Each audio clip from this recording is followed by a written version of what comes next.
This channel does not promote any violent, harmful, or illegal activities. All content provided by this channel is meant for an educational purpose only. আগে দোলনায় দেখেছেন, এবার খাটিয়ায় দেখবেন। রোগীর যাতায়াতে নয়া যান কি করবে বলুন তো পরিবারগুলো? খারাপ রাস্তা, গাড়ি আসতেই চায় না। অগত্যা রোগীকে খাটিয়ায় চাপিয়ে হাসপাতালে নিয়ে যাওয়া হচ্ছে। বেহাল রাস্তা নিয়ে নাজেহাল পশ্চিম মেদিনীপুরের দাসপুরের নিজ নারাজল এলাকার বাসিন্দারা। এটাকে রাস্তা বললেও ভুল হবে, মনে হচ্ছে কোনো নদী। তবে তাতে শুধু জল নয়, রয়েছে হাঁটু সমান কাদা।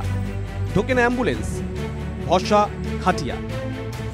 তাতেই চাপিয়ে রোগীকে নিয়ে যেতে হচ্ছে হাসপাতালে, কিন্তু সেখানেও বিপত্তি, কাদায় ঢুকে যাচ্ছে পা।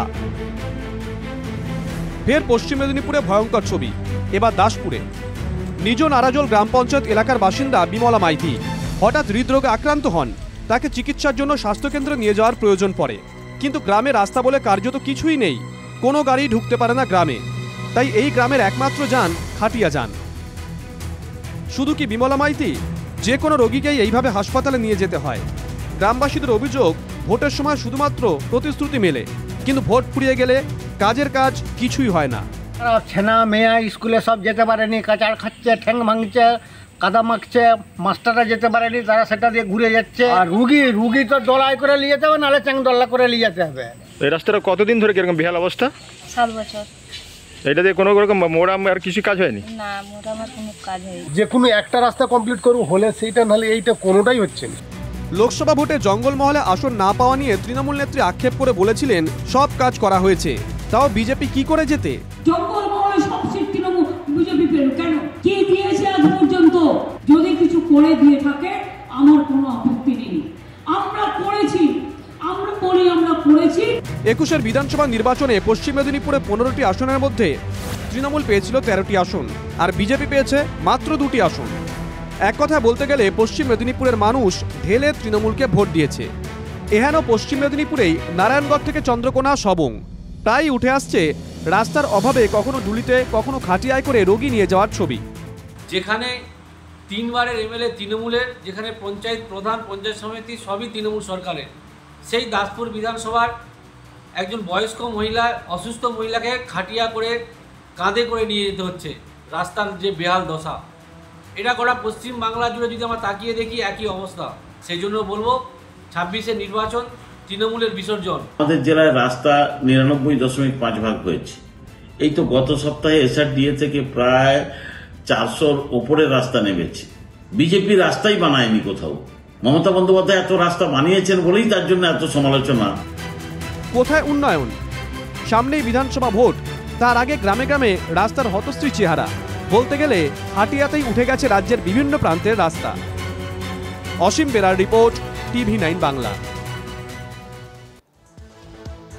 আচমকা অনলাইন গেমিং বন্ধ দেশে। বন্ধ নামি দামি সংস্থার অনলাইন গেমিং, যাদের বিজ্ঞাপনে দেশের নামি দামি ক্রিকেটারদের দেখা যেত। অনেকেরই মাথায় হয়তো হাত পড়েছে, যারা খেলতেন তারা টাকা লাগাতেন। আগামী মাসেই এশিয়া কাপ, অনেকেরই আয়ের রাস্তা বন্ধ হয়ে গেল। আচ্ছা, অনলাইন গেমে সবারই কি লাভ হতো? নিশ্চয়ই নয়, ক্ষতি হতো অনেকেরই। সেই টাকা কোথায় যেত জানেন? জঙ্গিদের ফান্ডে। সেই সন্দেহেই অনলাইন গেমিং বিল এনেছে কেন্দ্রীয় সরকার। বিল পাশ হতেই খেলা শেষ। কিছুদিন আগেই জঙ্গিদের ফান্ডিং নিয়ে বিস্তারিত রিপোর্ট পেশ করে FATF, the financial action task force. এই রিপোর্টে বলা হয়, অনলাইন গেমিংয়ের টাকা চলে যাচ্ছে জঙ্গিদের ফান্ডে। জঙ্গিদের মতাদর্শ প্রচারেও হাতিয়ার অনলাইন গেমিং সাইট। নতুন সদস্য খোঁজা, মানুষকে উস্কানি দিতেও ব্যবহার অনলাইন গেমিং সাইটের। মূলত ক্রিপ্টোকারেন্সির মাধ্যমেই জনতার কাছ থেকে জঙ্গিদের হাতে পৌঁছচ্ছে টাকা। 21 অগস্ট সংসদে পাশ হয় promotion and regulation of online gaming বিল 2025। সেই বিলেও বলা হয়, অনলাইন গেমিংয়ে বিঘ্নিত হচ্ছে দেশের নিরাপত্তা। জঙ্গি সংগঠনগুলির টাকা তোলার প্ল্যাটফর্ম হয়ে উঠছে এই অনলাইন গেমিং। বেআইনি বার্তা চালাচালির মাধ্যমেও অনলাইন গেমিং সাইট বা অ্যাপগুলো। গেমিংয়ে যে টাকাটা আমাদের কোটি কোটি টাকার ব্যবসা চলছে, কোটি কোটি বিলিয়ন ডলারে, সেটা ক্রিপ্টোকারেন্সি বা বিভিন্ন মাধ্যমে সেটা কিন্তু বিদেশে যাচ্ছে।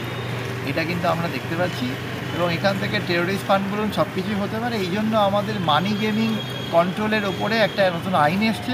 মানি flows out of the country in cryptocurrency mostly, and it is actually international, not of course it is completely interstate, But apart from being interstate, it is also international. এই প্রতারণাগুলো এখন তো এটা ডিজিটাল টেররিজম বললেই চলে, অসাধু জায়গায় বলেই তো প্রতারণার টাকাটা যাচ্ছে।